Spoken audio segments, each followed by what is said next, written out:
Good morning, good afternoon, good evening, wherever you are in the world. This is Grant Cameron, and I have a special guest today, Deb Frueh, who's a friend of mine from the great state of Illinois. And I'm going to talk to Deb today about maybe a little bit about her work as well. We've done one interview before, but we mostly want to talk about an event that Deb is holding in August of this year. And I'm going to be there speaking.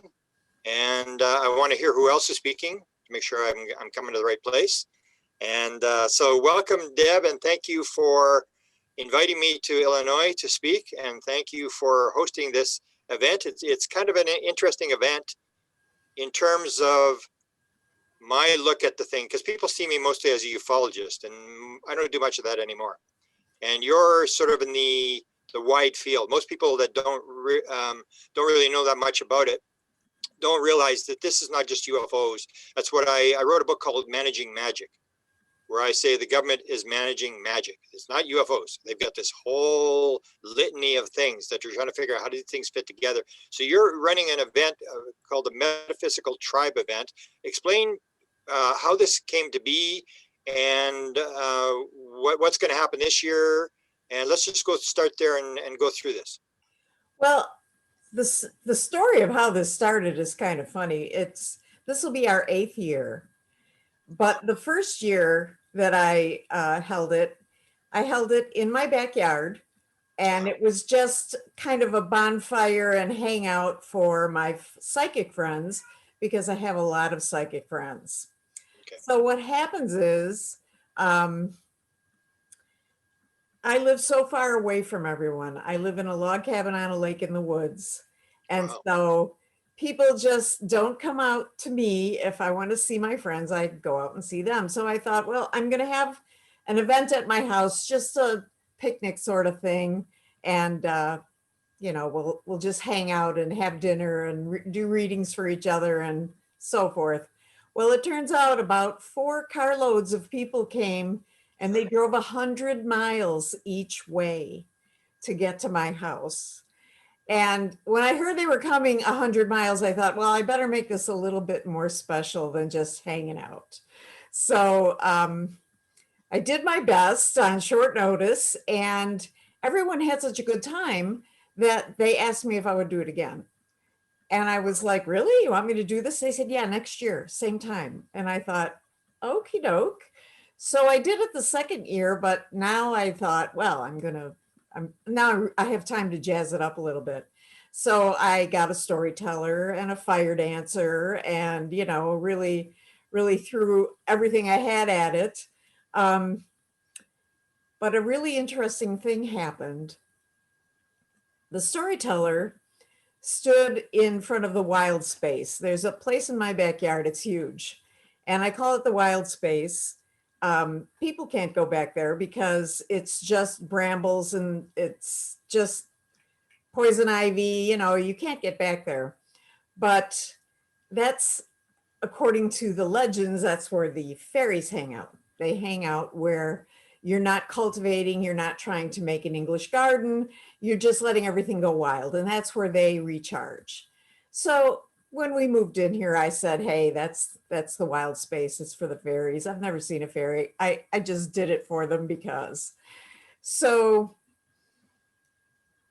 our storyteller told a story about a mortal man who married a fairy, and it was a great story. And when he was finished, one of the members of the tribe stood up. Her name is Linda Wilkes. She's actually presenting this year. She is a walk-in soul. Now, a lot of people have never heard of this walk-in soul. And so what it is you've come to this earth, you've finished all your karma, you can leave now, but you've got this perfectly good body. So generally speaking, you get very, very, very, very sick. And you make a deal with another soul that doesn't want to go through the birth and the toddlerhood and the teenage years and all that. They just want to step in, get some work done, and leave too. And so in the 90s, this happened to Linda. And she's actually going to tell that story this year at our event. So it's a gripping story. I was at the edge of my chair the first time I heard it. So Linda stands up and she says, Pan, who's the head of the fairies, just told me that if we say his name 3 times, he'll appear. And I looked at the group and the group looked back at me and we were like, what do we do now? Now, I have to digress a moment to tell you that it was about 150 degrees out that day and the humidity was about 1,000,000%. Yeah. And all we really wanted to do that night was go home and take a shower. I give everybody credit who sat there that night because it was so hot and sticky. And all the plants were just like drooping and the trees were all just drooping. There was no breeze. It was just a really tough night weather-wise. But we took the challenge and we said Pan's name 3 times. So at the end of the 3rd time, I turned around and I looked at the wild space and everything was standing there like this, except for this one bush in the corner that was shaking at 100 miles an hour, just shaking as if it was in a hurricane. And I looked at the group and I said, am I the only one seeing this? And everybody else's mouth was hanging wide open. So I knew I wasn't the only one. That was the day that I knew that this was more than just a picnic, a hangout, a bonfire. Something else is going on here. And so I decided to really explore that. We are kind of, we have, as metaphysicians, we have several goals in mind now. One of them is networking because we're all brainwashed to be in competition with each other. And I'm really tired of being in competition with people. And our tagline is cooperation, not competition, because we're just really, really tired of having to fight all the time. We can get a lot more done and a lot faster if we work together. And so I started bringing together some speakers and some entertainment, and then we just got too big for my yard because every year we were doubling in size. So I found this luxury B&B around the corner from my house practically, and we moved it over there. And that just became the most beautiful setting to have this in. And then COVID came and I couldn't do a live event, and I quickly learned how to do a virtual event, and we held a virtual event that year. Tracy Garbett-Dolan was our keynote speaker that year. God bless her. She did a wonderful job. And now we're back to reality. And I took a chance selling tickets. I started selling them in January, believing that we'd be getting together. And as of yesterday, the United States is just relaxing all kinds of COVID restrictions.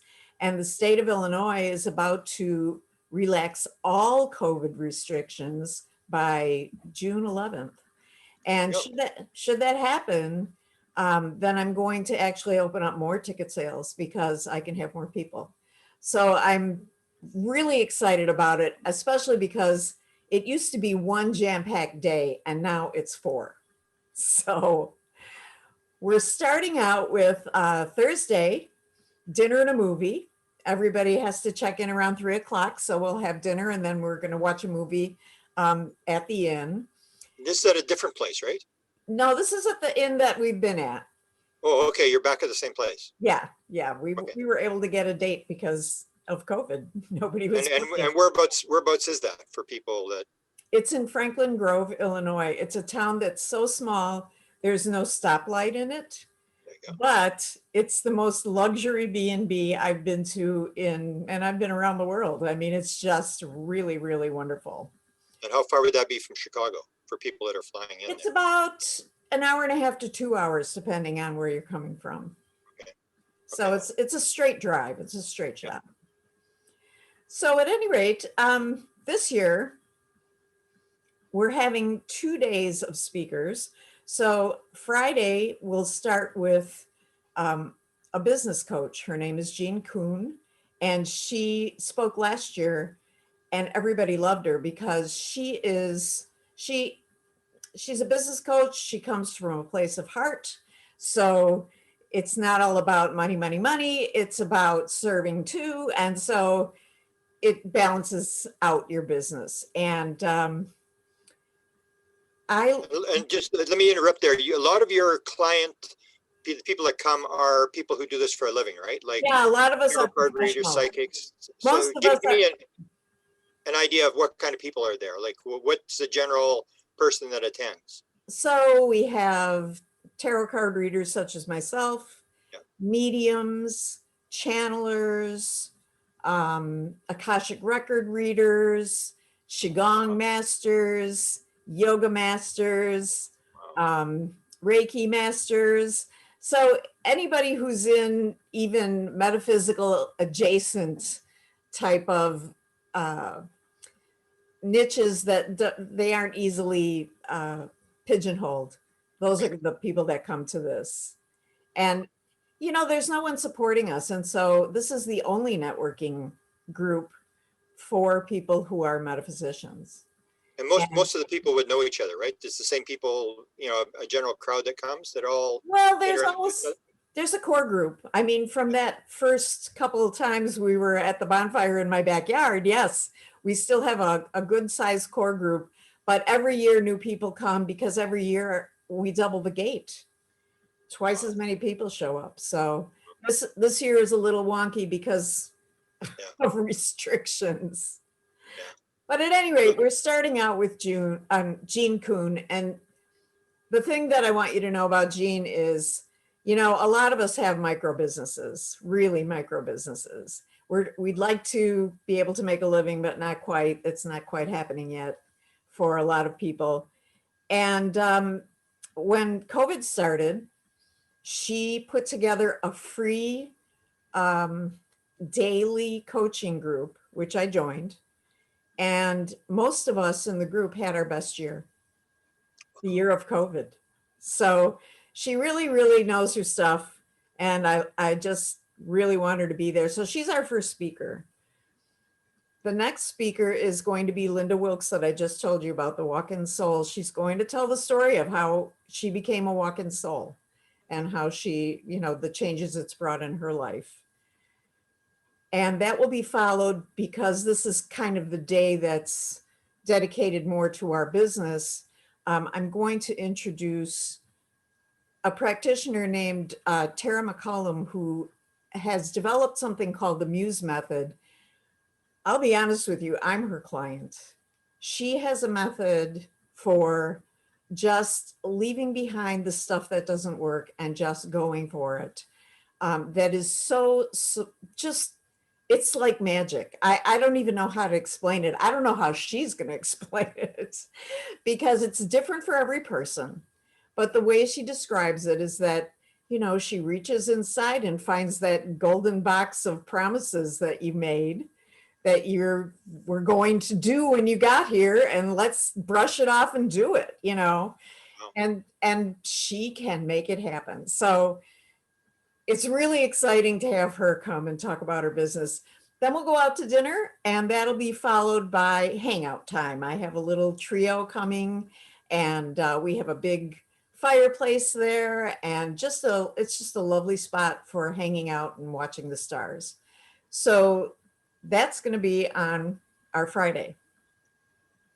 Saturday it's our day of stars. So we're starting out with Jeff Lorkey. Jeff, I learned about from you, actually.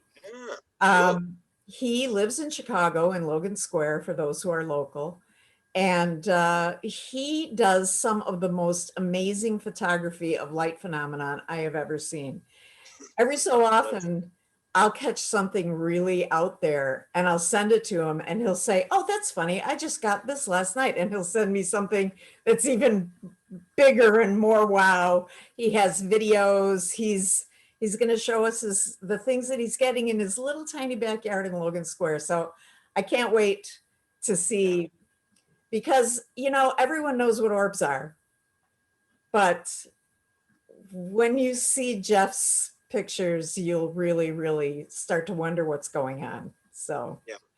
and That, part of that, the reason for this is because metaphysicians aren't usually exposed to these kinds of things. So I like to push the edges for them. that is very sort of visual. You see his photographs. I mean, and Yeah. I've mentioned this before. We did a couple panels on this, that these people are starting to pop up. Even you're getting into it, Yeah. where people are starting to photograph this stuff, and you may not know what it is, but it's pretty wild when you look at some of the photographs of stuff that people are especially him. He's in the middle of Chicago, and it's just like all these sort of tenement houses around him and stuff like that. And he's got the being standing on the stairs, and beams coming out of the sky, and that's a good pick to bring in, Jeff. So okay. So yeah, he's fascinating. And he'll be followed by two of my favorite people, Marcel Vidovic and Kimberly Marie. They are two of the top people with Stephen Greer. And they go around and do CE5 with him. Now, CE5, for those who don't know, you all have probably heard of Close Encounters of the Third Kind. But Close Encounters of the Fifth Kind is when you call the craft to you. And so that's what they do. And they're going to tell us how it works and what it's about. They're going to show us some video and some pictures. And they're quite fascinating. I can't wait to hear them. Even Marcel says that he had a 20-minute conversation on Mount Shasta with a being. Well, I want to hear that myself. So. The other thing we might mention with them is that they're doing the C6 now. We did an interview with both him and with Marcel and with Jimmy, the guy that invented this, where they use these little radios to make communication. They send these signals, they transfer a photograph into a audio signal, and they send it. And so they're bringing the radios, and they have these interactions with the radios, which is fascinating. When you see, if you see the video, I'll give you a link and you can send it out to the people that are coming to describe what they're going to see. Because this interview is like 2.5 hours long. It has an hour plus an hour of photographs that they got with using this technology. You see them put these radios in microwave ovens, which are shielded, so nothing can come through, and the radio's still talking. It is the most amazing thing I've ever seen. And so the people that are coming should know they're going to have the radios there, and you may actually get this situation where these radios start to talk, and while this CE5 is going on. Well, let me tell you a funny story. Marcel and I were on Zoom just to have a catch-up conversation about the event. And it was the day that Clifford Stone died. Now, Clifford Stone was one of the military men who was on the scene of Roswell, the big Roswell crash that sort of marked the beginning of the modern UFO days. And it was funny because Marcel had his radios with him, and he said, before I got on the phone with you, I sent out a message in my mind to Clifford Stone and said, if there's anything you want to say, I have the radios on. And the radios didn't make a sound. And then he and I get on the phone, and they're squawking nonstop while we're having our conversation. So it was pretty funny. And these squawks can be translated, which is the part that's pretty thrilling for me. So they're going to tell us all this. And there's so much to say. I don't even know where to start with those two, but they certainly have the pedigree, having worked for Stephen Greer and being able to do this on their own. They have their own CE5 group in Michigan, and they go up to Wisconsin, and they really bring in some startling things. So after Marcel and Kim are finished, then we're going to go to dinner. And when we come back, that's when you get to give your talk. And I'm sort of not even telling people what it's about. I'm just kind of saying it's paranormal consciousness, high strangeness, because you travel so fast through reality that I don't want to pin you down. I want you to talk about whatever you want. But some of your most recent presentations have really been amazing to me, particularly, it wasn't Contact in the Desert, it was the Ozark. The Ozark presentation was amazing, and I think that's exactly what everyone will be able to understand and chime with. However, you're not the last thing happening that night, because after your talk, we're going across the street right next to the graveyard. And Oh, we're going to set up and do a CE5 with Marcel and Kim. So we're going to see what we can do. Can we get any flash bulbs or any signals or anything from the craft themselves? They're bringing their lasers. And those of you who aren't quite following along because you don't know what all these things are, oh, please just come. You won't believe it. It's going to be quite mind-blowing. The final day is for people who have already made their reservations. The final day is actually sold out, and that is just the goodbye breakfast. So it's not necessary to attend that, but it is sold out. We have no more space unless the state of Illinois opens a little more, and then we will have more space. you And guys are ahead of the ball there. Yeah. yeah, And people realize, I don't know if people have been to these kind of events, but what you realize is not just an event like you'd watch online or something, that by the end of the weekend, you know everybody. And so, I mean, everybody goes to the breakfast because this becomes your family, because usually your family could care less. They don't want to hear about it. They don't want to talk about this kind of stuff. And very so when you true. meet people that are of like mind, that becomes like, you've got to go there every year, because these are the people that understand what I'm talking about. Exactly. And one of the things that we've been doing since almost the very beginning is for people who spend the whole weekend, we give out a goodie bag to each of them with everybody's business card in it. So in case you couldn't remember someone's name or, you know, whatever, you can always go through all the business cards and see if you can find them. So, you know, we try to keep that connection going. Wow, beautiful. I was just mentioning, thinking my speech will be good unless you have Kim. I don't know if you know the funny story happened at Shasta. Kim does this Kundalini exercise thing to open up the Kundalini. And I always said, you know, if it had been dark, I would have left. It was like, what, I came to Mount Shasta and you're expecting these, you know, this contact to take place, and suddenly you're doing this exercise where it's like, do this, do this, do this. And it's like, oh my goodness. And if you've never done it, but it's like, and so she's an expert at this. And it was just like, I just like, wow. It's like, and that's, you sort of realize that it opens your mind to other types of modalities, that other people are doing this kind of stuff. You think it's all very simple, and then people are experts at this stuff, and you come to learn by interacting with other people who are doing other modalities, that it's this really wild world where people have, you can learn from other people. It's not just your little thing that you've got, that you've learned this. You understand that it's a very magnificent world. Well, Kim is actually going to do some early morning Kundalini for anybody who wants to come. Oh, there she goes. Okay. For breakfast, yeah. So, and we're going to do a tiny bit just before the CE5. So, yeah. There you go.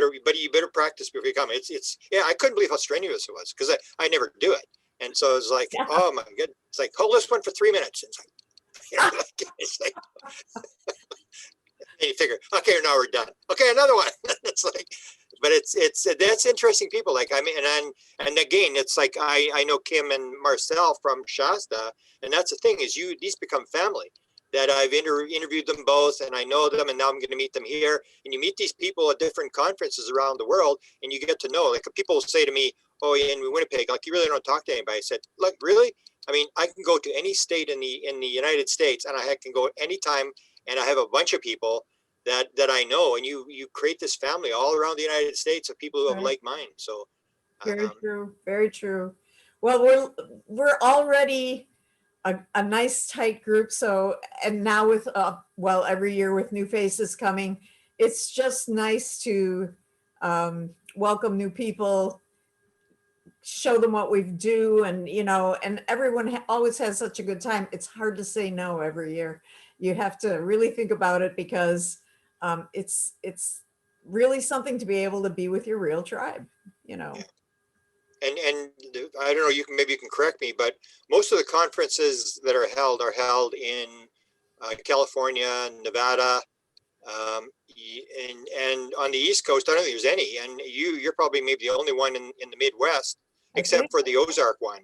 But that's what people got to realize, is unless you're going to go to California, there are not many conferences in the middle of the country like where you are.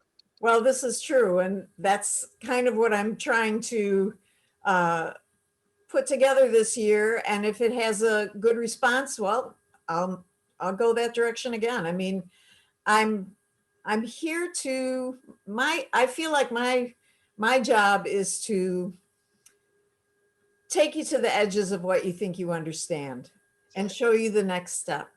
And I think everybody on our list this year as a speaker is qualified in that way. So it's just going to be a really, stimulating event in that so much new information coming through.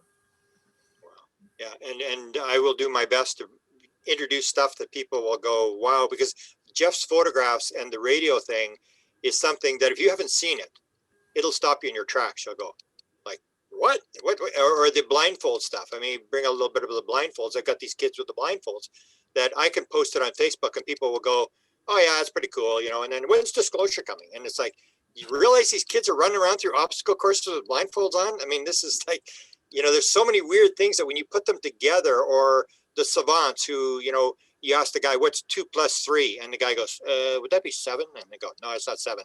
What's July the 11th, 93,433? And the guy goes, that's a Tuesday. And that kind of stuff, where people, when you open their mind up to what is possible, that it's not the simple world people think it is. So that's what I like to do, is I call poking the bear. It's like to wake people up and they go like, maybe he's making this up, but man, this is really weird stuff that they're talking about here. And people to realize, because I didn't realize until I had my sighting, and you probably the same thing. You weren't always awake. Like I got woken up a couple of times where it's like, what's going on here? Like, It's very true. I mean, I kept getting nudged all through my life, but it took a certain amount of seasoning for me to be able to say, I really don't know how these things work. I don't know how really much of reality works. I had to come to that decision for myself. And it's funny because when we're trained to never go there, don't say you don't know what reality is, because then you're crazy, right? But the thing is when you do finally reach that point, you are set free to learn so many amazing things and meet so many amazing people. So it's so worth it to do it. yeah. Do people do readings there? Do you have Oh, yes. sessions? We have vendors and readers. So, feel free to come and partake of whatever we have that day. So yeah, I know, let's see. Do you have healers there? Do you have people that do healing and stuff like that? Yes, we do. Yep. Mm-hmm. And you got the vendors, so you have vendor tables, and that's going on the whole time. Yeah. Well, I know a lot of people really get into that too. They just want to go and they see somebody new, or they heard about somebody and they're there, and people like travel around. They do the circuit where they're very into that kind of stuff. I know. Well, we're not having any of the vendor or reader tables open during the presentations because they want to hear this just as much as everyone else does. Yeah. So, we're closing them down so that everybody can really get the story, and then we'll all go back to our vendor tables and try and make change for a 20. I don't know.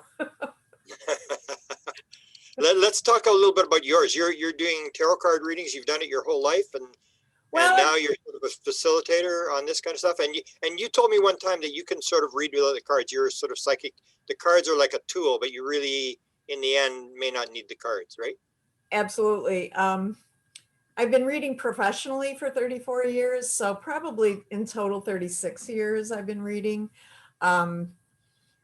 It's been a long, strange trip, definitely, and all the ways that society looks at you and treats you. Plus, you're getting better, having doubts, getting better, that sort of thing.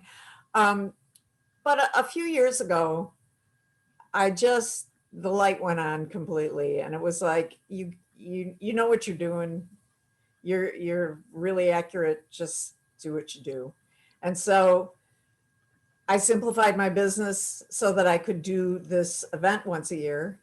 And those are the two things that I do with all my time. But yes, I have read without cards. I was pressed to do it one day. I was at an Abraham Hicks in the audience of an Abraham Hicks thing, and the lady next to me asked me for a reading. I didn't have enough cards. I didn't have a place to put them. So I just said, sure. And she called me and told me that all those things happened. So that was pretty amazing to me. It sort of was confirmation. And recently somebody asked me to do a reading for him, and he wasn't sitting for the reading. And I like to have that person there. Their energy is helpful. So I put a picture of them up on my computer and did the reading. So Wow. You mentioned channelers. Do you have any famous channelers that attend there that I would know? Because I'm into channelers. In fact, yeah, Des does sort of channeling. My assistant does channeling. no, as a matter of fact, no. I have so far in the vendors pool, or in the reader pool, I have, oh yeah, Katie is coming. She channels the druids. She's a whole lot of fun. and I'm, it was a couple of years ago, she said to me, well, actually, Katie took my tarot class and she was okay with it. She liked it. She went home and tried it a few times. And the next time she came to class, I was standing next to her because I wanted to coach her, and she was having trouble talking. The words weren't coming out. And so, just to ground her, I grabbed her arms and just held her firmly. And the next thing we knew, she was channeling right in tarot class.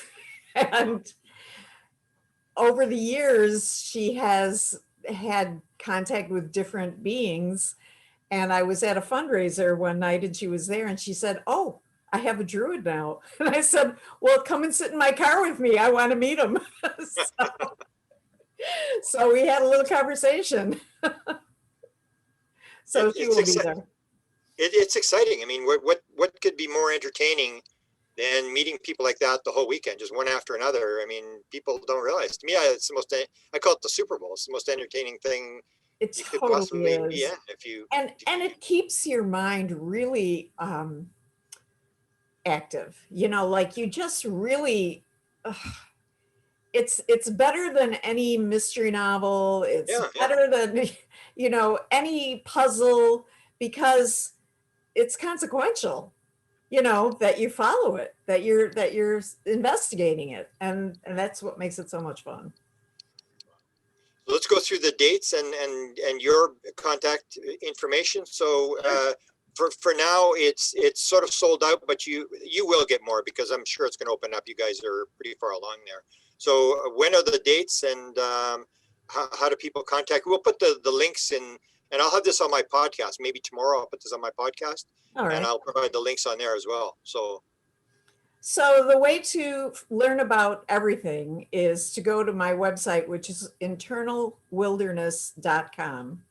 And you'll see a lot of drop-down menus at the top. Worldwide Metaphysical Tribe is the one you want to look for.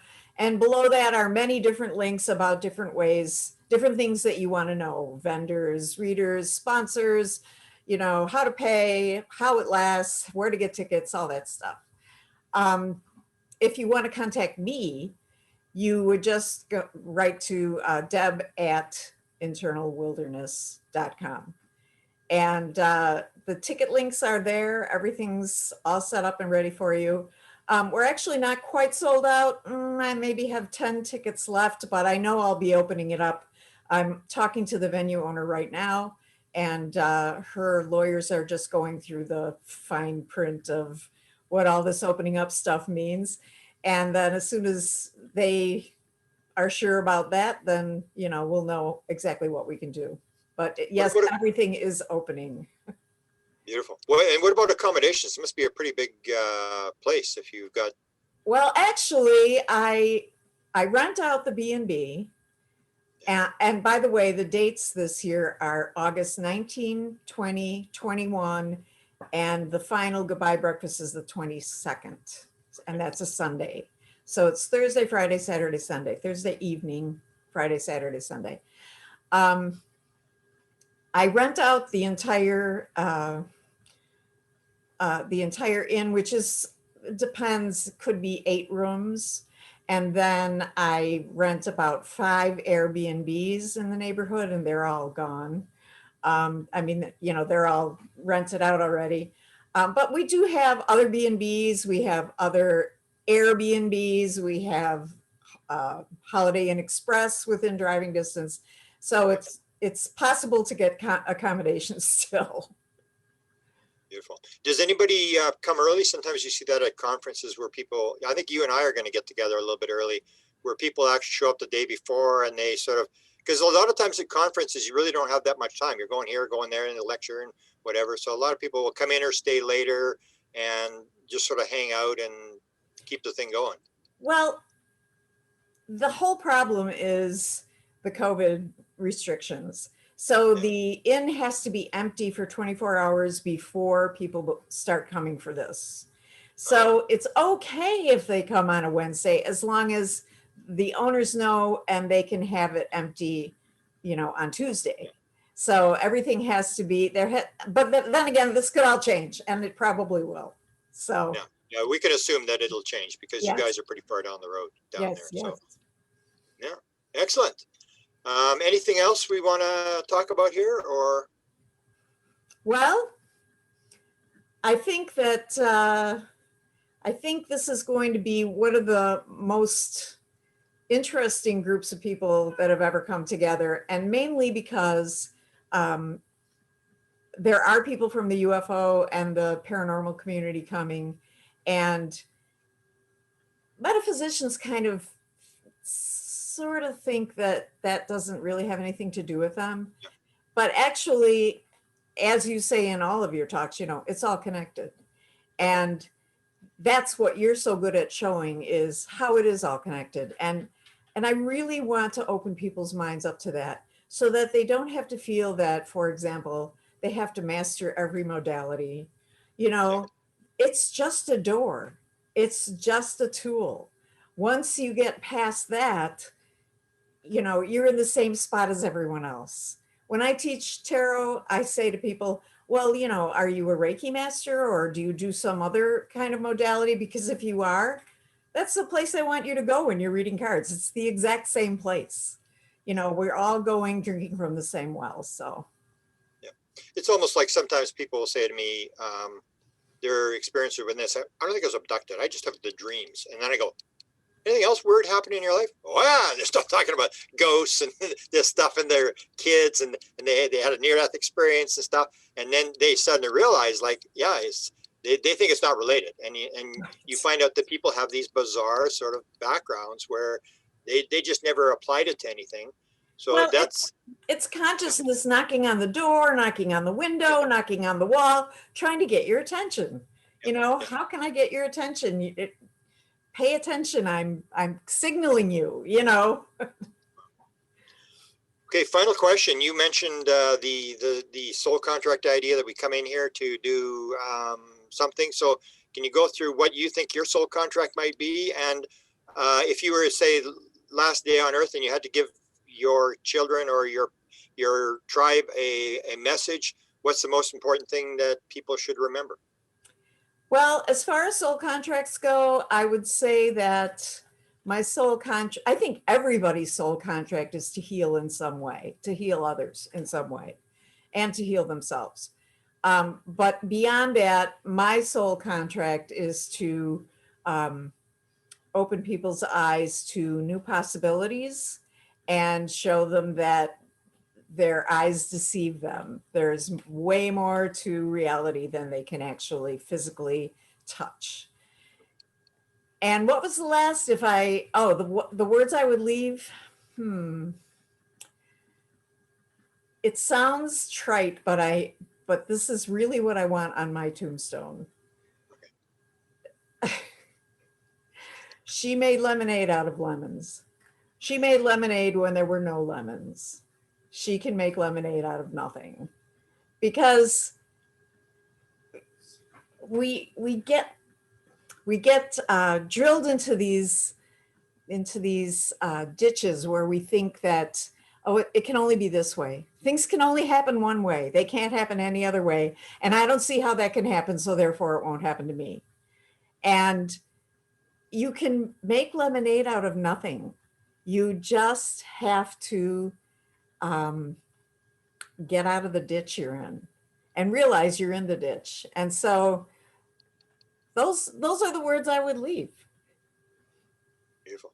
Well, it was an honor to know you because you're one of the few people. We have the problem, and you pointed out, was that sometimes people who are in the paranormal think we're not related to those UFO guys. No way. And it's the Right. same with science fiction people. Science fiction people don't want anything to do with UFO people. And I'm glad that you sort of came across to realize that there was a potential in the UFO community, which most paranormal people won't, and knew there was this connection to try to link these two groups together, because we do have a problem in terms of people parsing. That's what the whole contact modality thing was, when Ray Hernandez had this vision, and the beings were showing him this wheel with all these modalities, and they said, it's, you got to quit parsing this stuff. It's all the same thing. And that's what people do. It's your little cage, my little, in my country, and it's this separation thing where people are competitive, fighting against each other, when you've got to realize, if we all get together and realize it's all the same thing and we're all connected, we're all one. And so I'm glad that you've come across to make this connection to the UFO community. And I'm honored to come and to tell some weird stuff and make this connection that people realize this is a weird world. And because I had the thing, and I've told people, like I had the 2000 from 1975 till 2012, I did UFOs. Right. And I got the White House behind me, and I did all that kind of stuff. But I mean, I just had my bell rung in 2012, where I just like got teleported to a different world altogether. And so I know this can happen, that you can be dead wrong on what you think is going on. Absolutely. And you got to open your mind to new possibilities. And when you do, then you grow as well. But as long as you've got your little box that you're in, you're never going to grow. So I appreciate your reaching out, and let's work together and make this really successful and get across the message. I'll help you in any way I can. Well, thank you. I'm so excited to have you come out, see you again. We met a little over a year ago, and I'm excited to attend my own gig, because the people who are speaking are people that I look up to, that I think really, really have important information. And you're the top of the heap as far as I'm concerned. So I appreciate your saying yes. I cannot wait for everyone to meet you and to enjoy your words. Beautiful. Thank you. We'll leave it at that. All right. Okay, you can click. Okay, so I will probably post I haven't done a podcast for a couple of days, so I'll probably do this podcast maybe tomorrow.